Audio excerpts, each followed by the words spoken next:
generally accepted international legal standards are articulating labor, environment, or human rights obligations that are directly binding on the operations or behavior of the MNCs. So MNCs are now having large economic power, and they are virtually controlling some of the government. So here you have to take into account the activities of major energy companies in countries such as Nigeria, Burma, India, Colombia, and Sudan. All are involved in this process. So when we talk of the terrorism, you have to see where lies the conflict. So there are different conflict zones here, and particularly you take into account the finance industry. Now the US and other countries,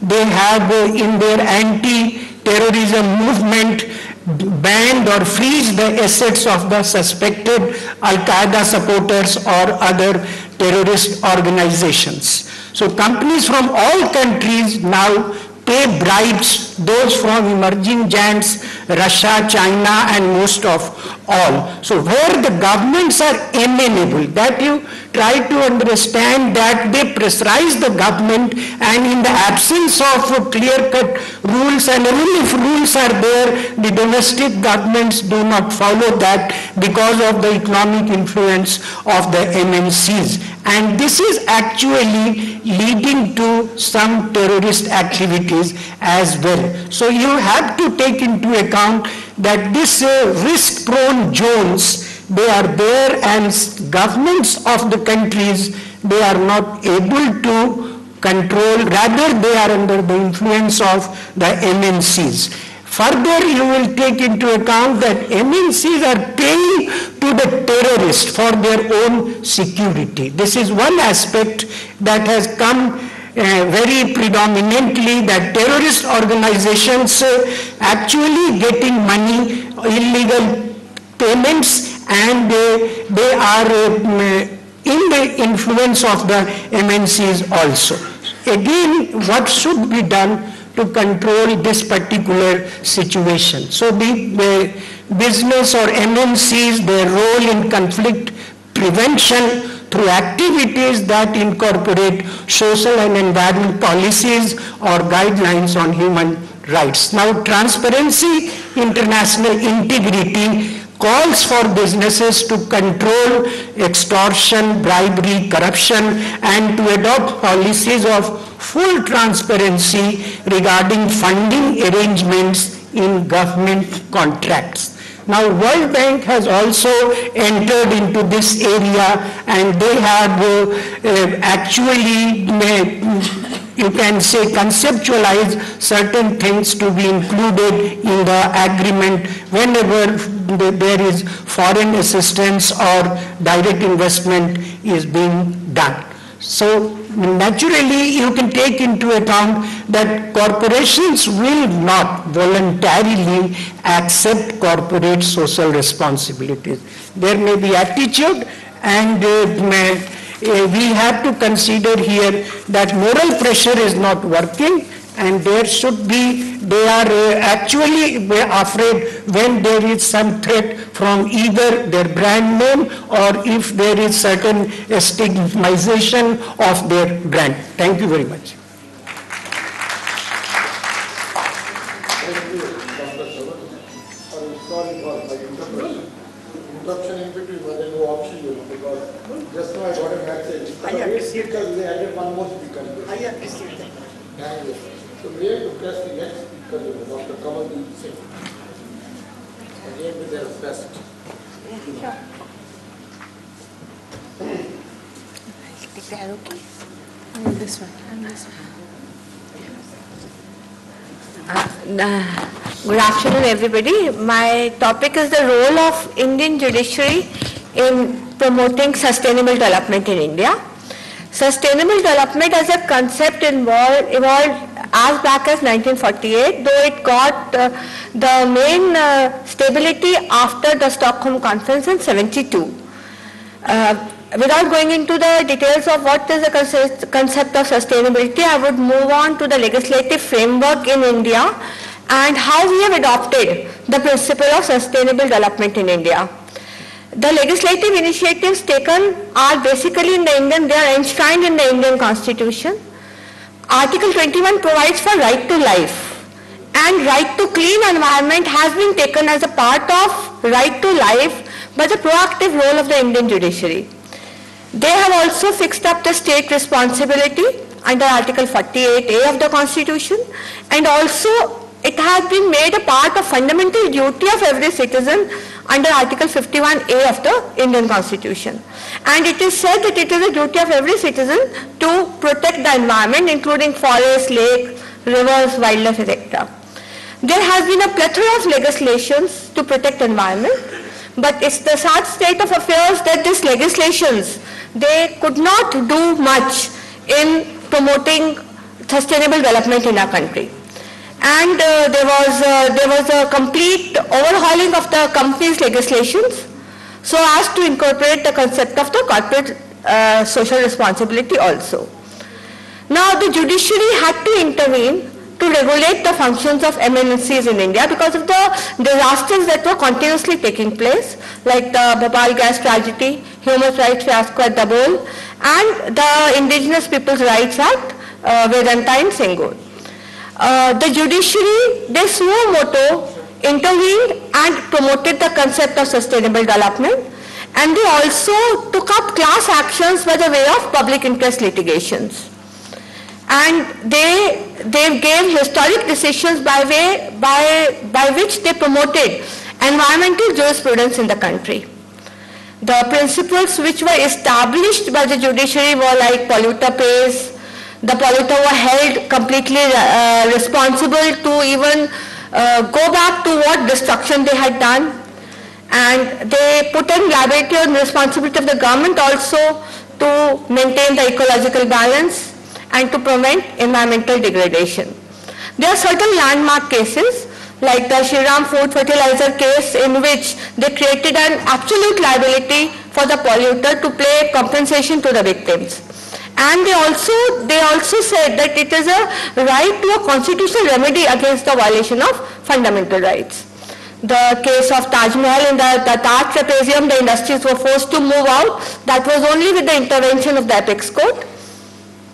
And MC Mehta, a known environmental activist, he has filed a number of public interest litigations.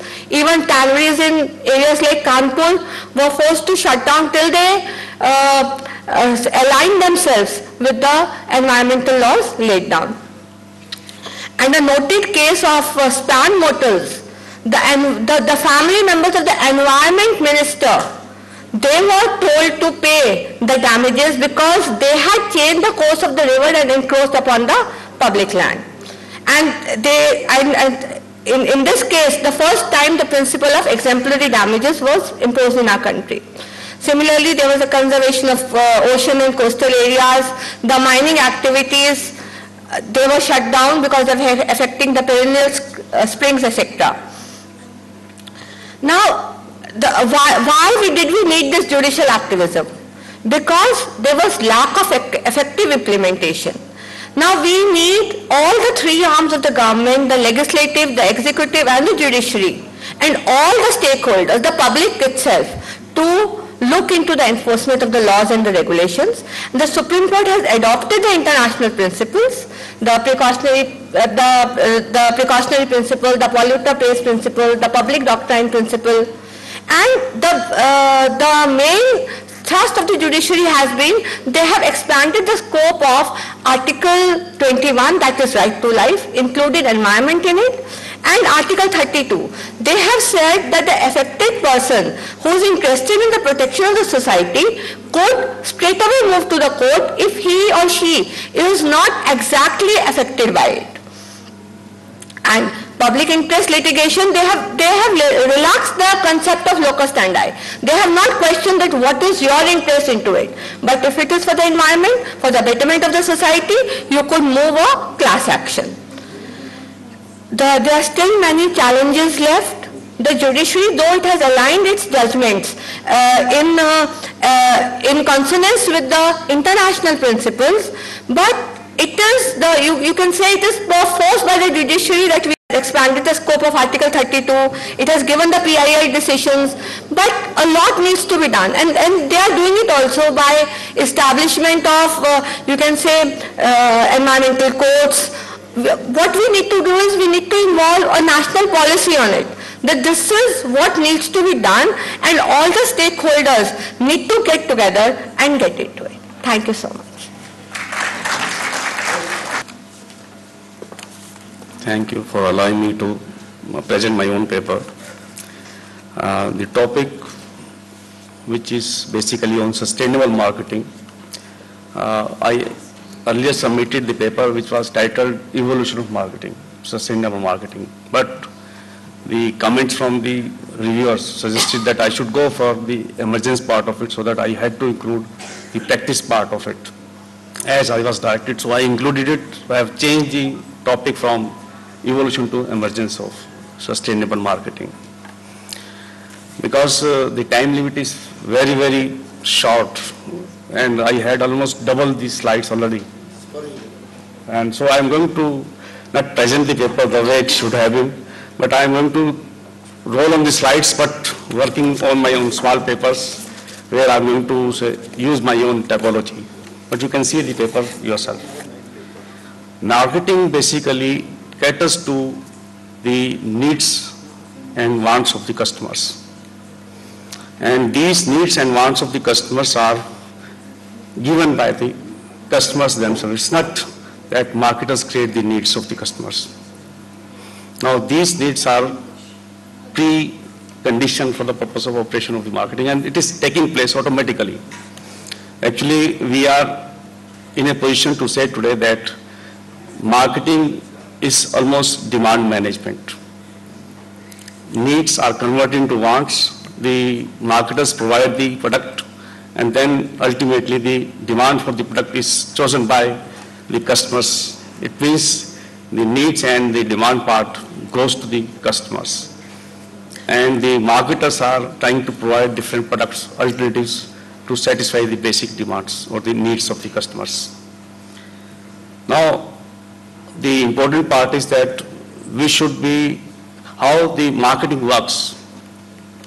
Actually, those who are familiar with the subject, they must be knowing that Kotler is considered the father of marketing, and McCarthy the other person. So even the other authors mostly are from the western side, and particularly the USA. So USA, their value system affected very much to the development of marketing particularly. And USA, or you can say, they are having materialistic society, and within that society value system follows accordingly. So everything they talk about is metaphysical in nature mostly. Now if it happens, and it is happening in the development of the marketing theory all through, it means marketing theory as well as action, they are also being developed by the US people mostly. They are the front runners, and we are just following what they are trying to say. What has happened to it is that the assumptions of the capitalist economy have seeped into the discussion on marketing. What has therefore happened is that, I'm referring to 2 or 3 things, just it will be known as, it is also known as in the literature as DSP, not Deputy Superintendent of Police, but basically it is the dominant social paradigm, how they have operated. And the assumptions are, first is that profit is the supermost thing, and profit will drive every action. For example, if you are trying to say that the product, if sold, it will create litter in the environment, this is no problem. We can recycle the product, recycle it, reuse it, and that will be sufficient. And it happened till around 80s. And then they started feeling the bad part, ill effects of the environmental change. To be very short about it, consumption is the focus of marketing. So every consumption which we are carrying out is through the process of marketing. And marketing is taken to be as the provisioning technology. Provisioning technology by George Fish, he said in 74 only, so much back. What happens is that heat is generated by humans in both ways, as organisms and as non-living. Wherever we are there, we are going to eat something, we are going to use products. So materialistic products are always with us. And we also store the heat energy itself. And when it is released to the environment, it creates pollution in some form. So DSP is basically, say, pivoting around the profitability. The source is not a limited thing.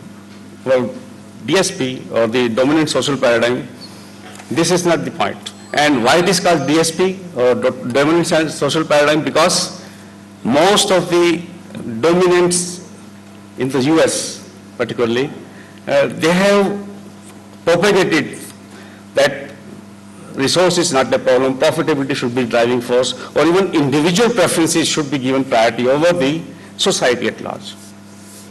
But Kotler, the father of marketing, started delving into the societal marketing concept as well as social marketing.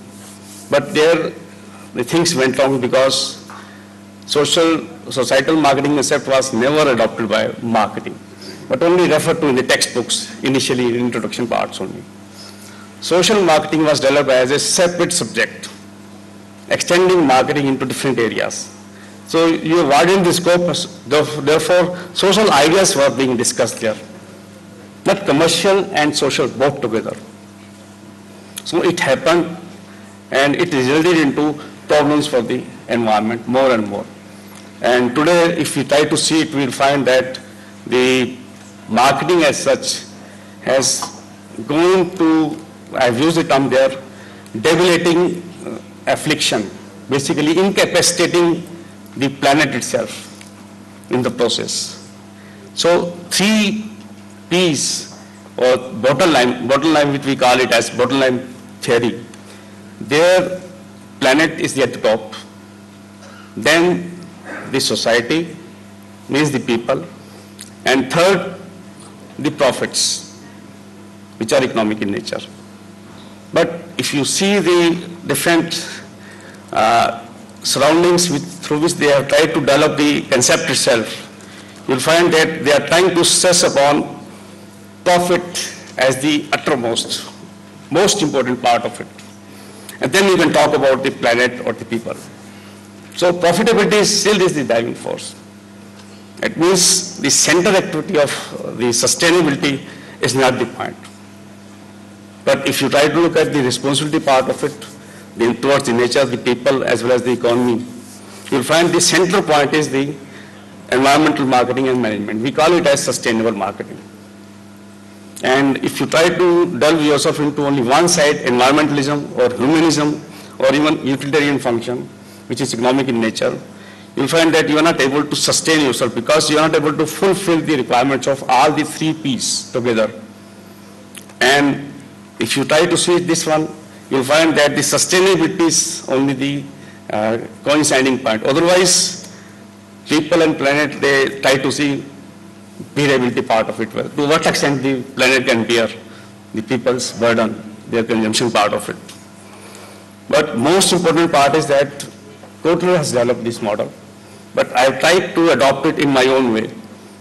The future perspective should be added. It means sustainability requires not only the present generations, but future generations also.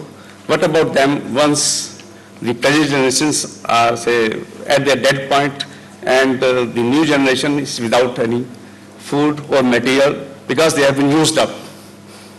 And for example, coal cannot be continuing for us throughout our life.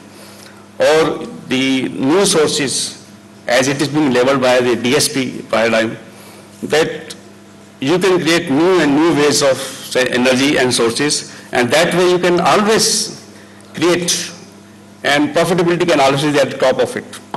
But it's not a reality. the sustainability paradigm as well as the marketing mindsets, if you try to look at them, you'll find that the short-term approach is being adopted by the present marketing. Sustainable marketing takes out the broad-based approach and general welfare of the people rather than the individual preferences of the people. And the situation which we are trying to ask for is not win-win. Normally we teach in the class win-win relationships. I'm told the time is over. Okay, thank you. I'm sorry. That my presentation is completely based on the financial aspect of a company, that I mean how company try to manage their growth, how they try to balance their sustainable growth, they try to constant it. This study does not include other segments of the sustainability, whether it is CSR or environmental issues. So the first part is concerned with the organization of the study. The study has been organized into two parts. The first part is concerned with the conceptual part and theoretical, and second part is based on the case study of Tata Motors and Maruti Udyog, based on the conceptual and theoretical explanations. As the research design, the period of study covers 9 years. The data collected all are secondary in nature, and the statistics tool apply are very basic in nature. This is average, simple ratio analysis, correlation, and the hypothesis test that is supported by the t-test.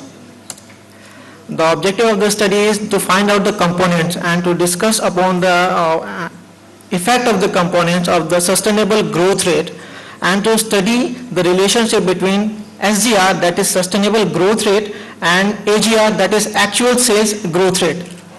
That means how SGR and AGR, that means how company are try to correlate, try to maximize the correlation between SGR and AGR to manage their sustainable growth. Sustainable growth rate, the definition first was given by Robert C. Higgins. According to him, the maximum sustainable growth rate is the company that can achieve without having an external financing or debt financing. Further, he explained it as a maximum growth represent the maximum sales or asset growth by internal funding as well as debt. Why there is a retained earning as a base of a sustainable growth? As all we know, the retained earning increase it's an internally generated fund. It increases net worth of the firm, and by increasing the net worth of the firm can borrow more fund from the market on that basis, and ultimately it can take the advantage of the leverage, increasing the sales, and thereby ultimately increasing the value of the wealth of the shareholders. These are the assumptions. The assumptions are given by Robert C. Higgins. The assumptions limit the scope of this study. These are the assumptions: that the capital structure remains unchanged, the current dividend policy remains unchanged, and the constant asset turnover ratio. I think it leaves no further scope to move into other direction. The